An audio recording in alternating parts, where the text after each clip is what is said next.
Hi friends, good morning. இன்றைக்கி நான் என்ன லன்ச் பண்ண போகிறேன்னா, மொச்சக்கொட்டையும் பாவக்காவும் போட்டு சாம்பார், அப்புறம் கத்திரிக்காய் பொரியல், அதுக்கப்புறம் ரசம், அதுக்கப்புறம் சாதம். ஒரு பக்கம் என்ன பண்ணியிருக்கேன் அப்படின்னு பார்த்தீங்கன்னாக்கா, பருப்பு, ஒரு 4 பல் பூண்டு, ஒரு சின்ன கட்டி பெருங்காயம், அதுக்கப்புறம் மஞ்சள் தூள், அப்புறம் கொஞ்சமாக விளக்கெண்ணெய் ஊற்றி ஒரு 3 விசில் வச்சுருக்கேன் பருப்பை.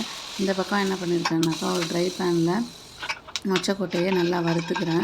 அது நல்லா வெந்ததுக்கப்புறம் அதை எடுத்து இறக்கி கீழே வச்சுட்டு, இந்த பருப்பு இருக்க அந்த குக்கரை எடுத்துக்க போகிறேன். அது நல்லா வெந்திருக்கான்னு செக் பண்ணணும். ஸோ பருப்பு நல்லா வெந்திருக்கு. அதை நல்லா மிக்ஸ் பண்ணி விட்டுட்டு, அதில் கொஞ்சம் தண்ணி எடுத்து, பருப்பு தண்ணி எடுத்து தனியாக வச்சுக்க போகிறேன் ரசத்துக்காக. நெக்ஸ்ட் அதே குக்கரில் மொச்சக்கொட்டையை போட்டு தண்ணி ஊற்றி, தேவையான அளவு தண்ணி ஊற்றி 3 விசில் வச்சுக்க போகிறேன். நெக்ஸ்ட் என்ன பண்ண போகிறேன் அப்படின்னு பார்த்தீங்கன்னாக்கா, ஒரு ஸ்பூன் எண்ணெய் விட்டு இந்த பாவக்காய் மொச்சக்கொட்டை சாம்பாருக்கு தேவையான வெங்காயம், தக்காளி, பாவக்காய் அதை எல்லாத்தையும் வதக்கிக்க போகிறேன். எப்போவுமே சாம்பார் வைக்கும்போது காய்கறிகளை வதக்கிட்டு வச்சா ரொம்ப நேரம் அந்த சாம்பார் கெட்டு போகாமல் இருக்கும். அதனால் நான் வெங்காயம், தக்காளி, பாவக்காய் 3த்தையும் வதக்க போகிறேன். இது ஃபுல்லாக நம்ம பண்ண போகிற டிஷ்ஷுக்கு வதக்கணுன்ற அவசியம் இல்லை. ஒரு பாதி அளவுக்கு நல்லா வதங்கினா போதும். ஃபுல்லாக வதக்கணும்னு அவசியம் கிடையாது. ஏன்னா திரும்பவும் நம்ம இதை குக்கரில் போட்டு ஒரு விசில் வைக்க போகிறோம் காய் வேகிறதுக்காக. அதனால் முதல்ல வெங்காயம், அதுக்கப்புறம் 2வது தக்காளி, இது 2த்தையும் போட்டு நல்லா வதக்கிக்கிறேன். ஓரளவுக்கு வதங்கினதுக்கப்புறம் என்ன பண்ணணும் அப்படின்னு பார்த்தீங்கன்னாக்கா, பாவக்காவை எடுத்து போடணும். இப்போ வெங்காயம், தக்காளியும் ஒரு பாதி அளவுக்கு வெந்தால் போதும். அது வெந்துருச்சு ஒரு பாதி அளவுக்கு. இப்போ என்ன பண்ண போகிறோம் அப்படின்னு பார்த்தீங்கன்னாக்கா, பாவக்காவை போட போகிறோம். ஸோ பாவக்காவையும் போட்டு 3த்தையும் நல்லா வதக்கணும். அந்த எண்ணெயோடு சேர்த்து நல்லா வதக்கணும். அதுக்கப்புறம் எண்ணெய் போட்டு வதக்கிறதால என்ன ஆகாதுன்னா, சீக்கிரமாக இந்த காய் கெட்டு போகாது. அதுக்கப்புறம் தேவையான அளவு மஞ்சள் தூள் போட்டுக்கணும். மஞ்சள் தூள் போட்டு நல்லா வதக்கிட்டு, அதுக்கப்புறம் என்ன பண்ணணும் அப்படின்னு பார்த்தீங்கன்னாக்கா, பருப்பு இருக்குது இல்லையா, பருப்பு, அதுக்கப்புறம் மொச்சக்கொட்டை, அதுக்கப்புறம் இந்த வெங்காயம், தக்காளி, இந்த பாவக்காய் 3த்தையும் ஒன்றா குக்கரில் போட்டு தேவையான அளவு தண்ணி ஊற்றிட்டு, அதிலே ஒரு ஸ்பூன் மிளகாத்தூள், ஒரு 1/2 ஸ்பூன் உப்பு, கல் உப்பு போட்டு நல்லா மிக்ஸ் பண்ணிவிட்டு ஒரே ஒரு விசில் வச்சா போதும். சாம்பார் ரெடி ஆகிடும். கடைசியாக என்ன பண்ண போகிறோம் அப்படின்னு பார்த்தீங்கன்னாக்கா, அதை புளி ஊற்றி கொதிவிட்டு தாளிக்க போகிறோம். இப்போது ஒரு பேன் வச்சு அதில் 2 ஸ்பூன் எண்ணெய் ஊற்றிக்கணும். இப்போ நான் பண்ண போகிறது கத்திரிக்காய் பொரியல்.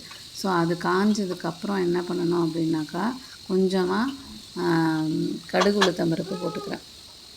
கடுகு உளுத்தம்பருப்பு நல்லா வெடித்ததுக்கப்புறம் கத்திரிக்காவை போட்டு, நான் வெங்காயம், தக்காளி போட்டு பண்ணலை, ப்ளெயினாக வெறும் கத்திரிக்காவை அப்படியே போட்டு, இந்த உருளைக்கிழங்கு ஃப்ரைலாம் பண்ணுவோம் இல்லையா, அந்த மாதிரி பண்ண போகிறேன்.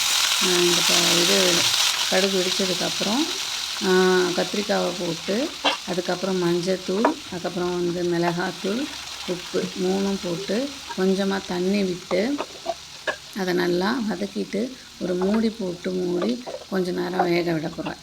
இப்போ மஞ்சத்தூள் போட்டுட்டேன். நெக்ஸ்ட்டு மிளகாத்தூள், அதுக்கடுத்து கொஞ்சமாக உப்பு, இது எல்லாத்தையும் போட்டு நல்லா மிக்ஸ் பண்ணிக்கினேன். மிக்ஸ் பண்ணிவிட்டு இதில் கொஞ்சமாக தண்ணி விடணும். ஸோ கொஞ்சமாக தண்ணி விட்டு, ஏன்னா காய் கம்மியாக இருக்குது, கொஞ்சமாக தண்ணி விட்டு சிம்மில் வச்சு நல்லா மூடி போட்டு வேக விடணும். இப்போ ஏற்கனவே நம்ம ஒரு விசில் வச்ச அந்த குக்கரை ஓப்பன் பண்ணி பார்த்து அது வெந்துருச்சு காய்கள் எல்லாமே. அதனால் அதில் என்ன பண்ணணும்னா, புளி தண்ணியை ஊற்றி கொதிக்க விடணும். அப்படியே செக் பண்ணிக்கிறேன் நான், மொச்சக்கொட்டை அதெல்லாம் வெந்திருக்கான்னு செக் பண்ணிக்கிறேன். இப்போ நல்லா கொதிச்சிட்ருக்கு சாம்பார் புளி தண்ணி ஊற்றினதுக்கப்புறம். அதுக்கு அடுத்து ஒரு பக்கம் சாதம் மேலே வந்துடுறதுனால சாதத்தையும் கொதிக்க விட்டுக்கிட்டுருக்கேன். இப்போ கத்திரிக்காய் ஓரளவுக்கு ரெடி ஆகிடுச்சு. தண்ணியெல்லாம் சுண்டி எண்ணெய்லாம் பிரிஞ்சு வர ஆரம்பிச்சிருச்சு. அதுக்கப்புறம் நான் ரசம் ரெடி பண்ணிக்கிறேன்.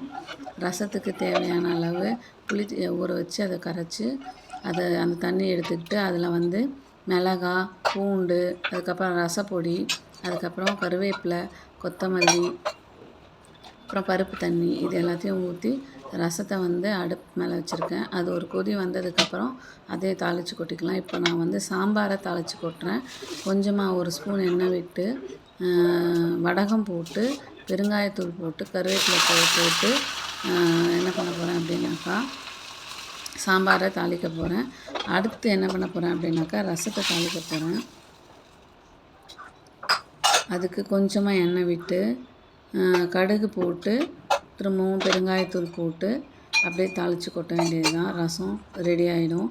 ஆனால் ரசம் எப்போவுமே என்ன பண்ணக்கூடாது அப்படின்னு பார்த்தீங்கன்னாக்கா ரொம்ப நேரம் கொதிக்க வைக்கக்கூடாது. லைட்டாக கொதி வரும்போது ஒரு கொதியிலே நிறுத்திடணும். நல்லா தளன்னு சாம்பாரை கொதிக்க வைக்கிற மாதிரி ரசத்தை கொதிக்க வச்சா அதோடய டேஸ்ட் வந்து நல்லா இருக்காதுன்னு சொல்லுவாங்க. அதுக்கப்புறம் கத்திரிக்காயும் ஆல்மோஸ்ட் ரெடி ஆயிடுச்சு. இப்போ நான் ரசத்தையும் தாளித்து கொட்டிட்டேன். அது ஒரு கொதி வந்ததுக்கப்புறம் அதையும் இறக்கிடலாம். இப்போ என்ன மெனுன்னு பார்த்துலாமா?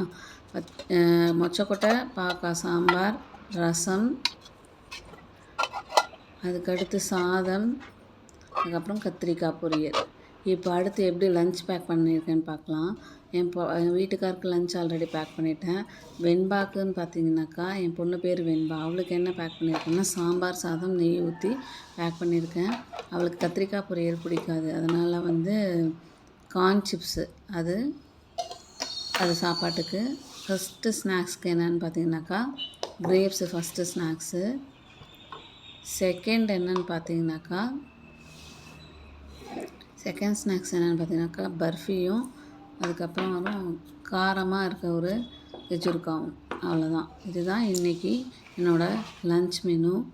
பாய்.